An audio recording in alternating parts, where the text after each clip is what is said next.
Hello, this is Spellbinder with some fascinating information.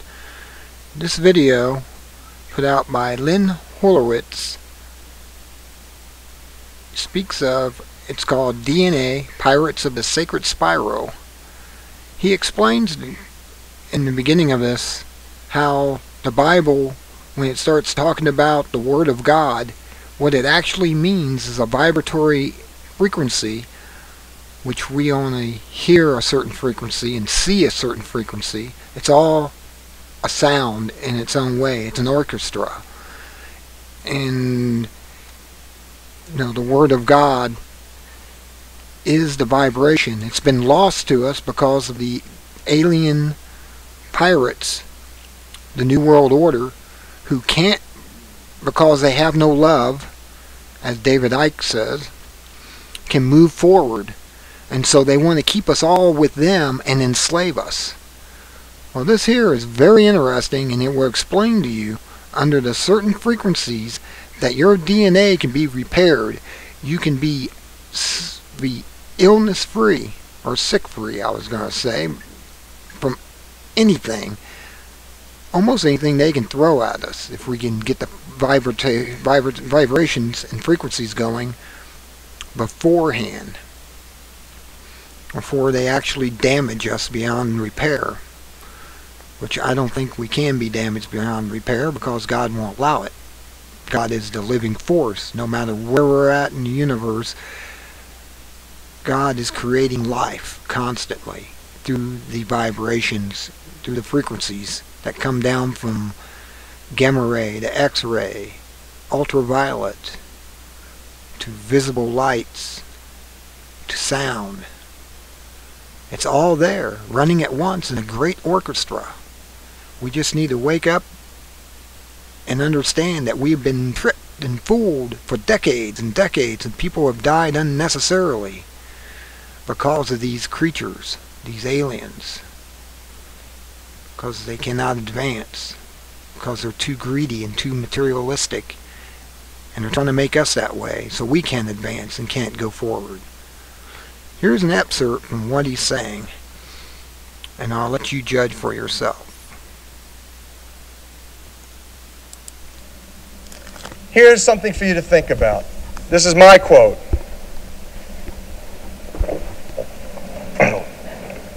One does not need to believe in reincarnation to explain why many people, many of you, feel that you have had ancient memories, lucid flashbacks to age-old events, or even divine callings.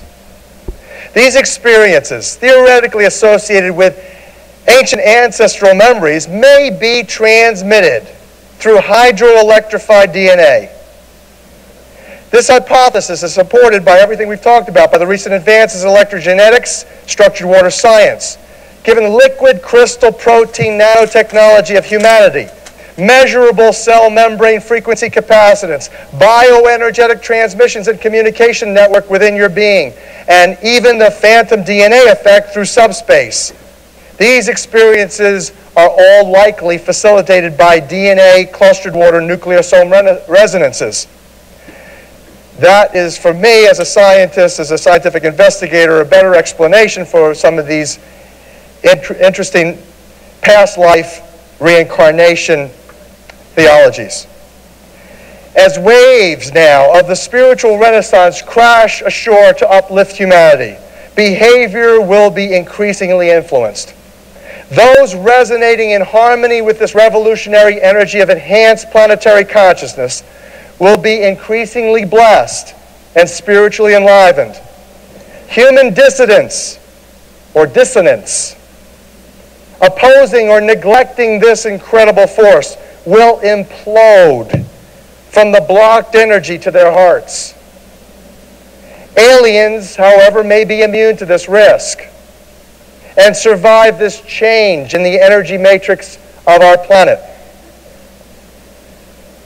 It's about choosing to make a difference with this knowledge. Conscious choice making consistent with good versus evil intentions will be made more often, to most consistently, by our world. This Sociocultural trend and psycho-spiritual dynamic threatens, however, the status quo of alien controllers. Civil pathogens they are, or social terrorists, you can call them either, by the reason of their insanity and outmoded lust for power and control. It's very threatening. It is the essential, most threatening thing, and that's why the Department of Energy focuses on DNA and the electromagnetics of genetic expression, which is the electromagnetics of spirituality. Further implications to humanity. Given these metaphysical spiritual risks to alien antagonists' control, their survival depends on manipulating human deficiency needs as advanced by Maslow, including threats to basic physiological needs for food, water, and air. Again, look who is modifying our foods, mutating it, intoxicating it. Look at what they're doing to the water and the cost of the water. The basic physiological needs now are being controlled like never before. Look at what they're doing to our air. What about safety and shelter needs, our homes, the mass of multinational corporation plunder of our real estate? We don't own those things. We probably never have. Even if you paid your mortgage off completely, read the fine print in the system of injustice. The deficiency needs of love and belonging. The British invasion, the sex, drugs, and rock and roll, the questioning the authority, the questioning of the traditions, the breakup of the American family, the Hillary Clinton et al. Children's rights agenda, so that now you don't vaccinate and you get your social services department come knocking at your door to take your children away. Where's the love? Where's the belonging of that? The self-esteem needs. You want your immune system to work, then you have to empower it with the ultimate understanding of who you are, not as a human being, but as a superhuman being. How can your immune system tell the difference? Here's the metaphor. How can your immune system, which tells the difference between self and non-self, destroys that which is non-self, nurtures that what is self, how can it tell the difference between self and non-self and function if you don't know who you are as a holy child of the Creator? If you don't know your true worth, your true identity,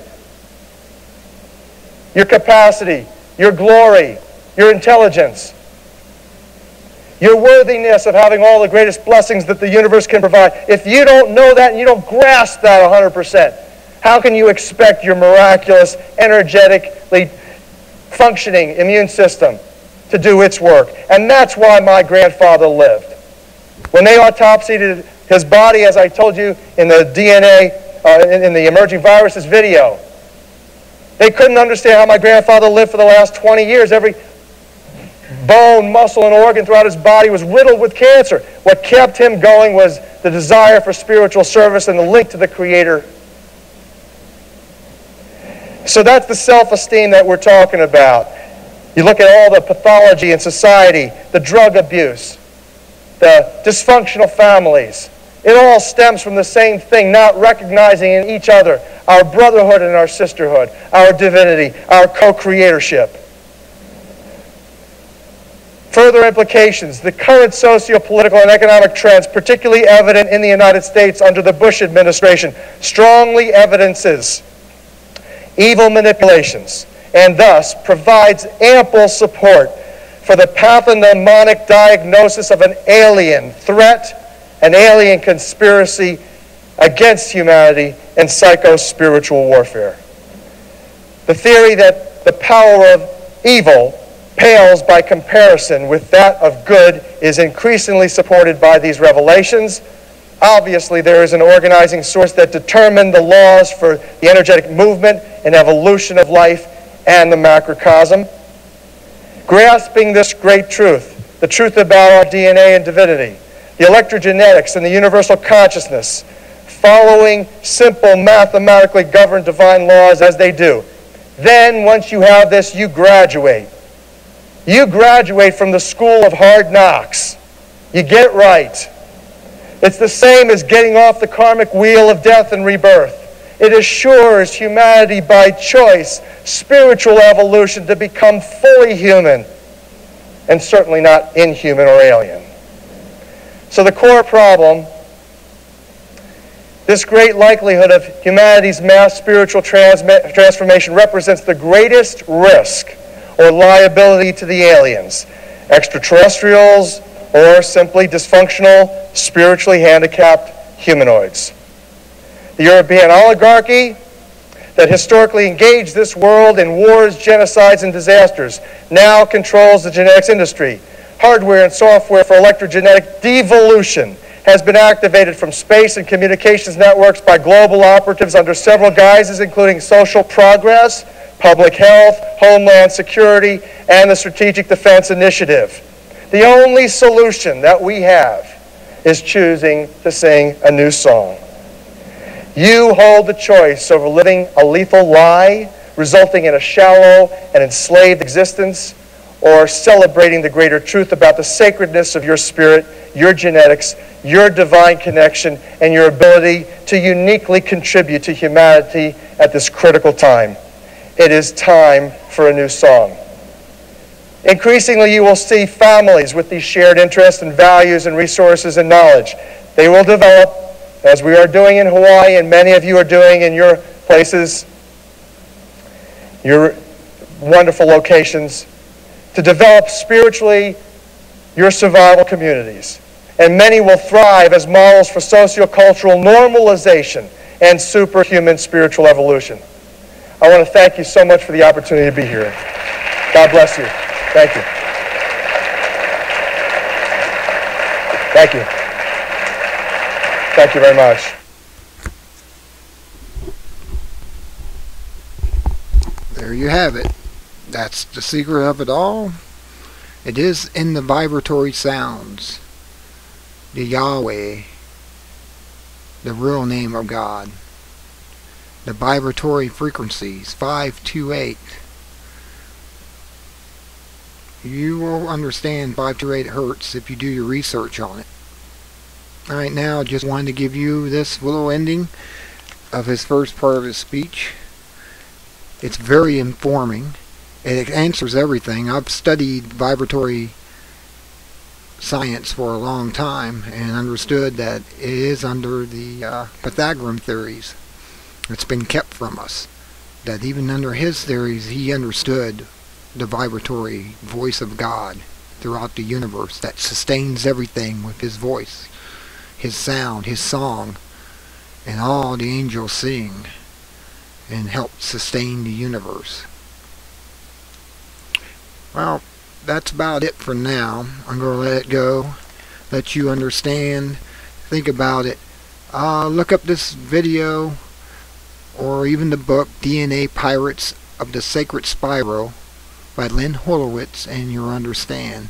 Check out the website tetrahedron.org and healingcelebrations.com and help spread the word of these truths that we've been lied to by these evil masters over us who become so powerful and greedy and rich that they have lost their sight of the true spirituality of life and think of us as nothing more than cattle, chattel, lamb chops on the table to be eaten. Until next time, this is Spellbinder. Be good at it. Have a good day.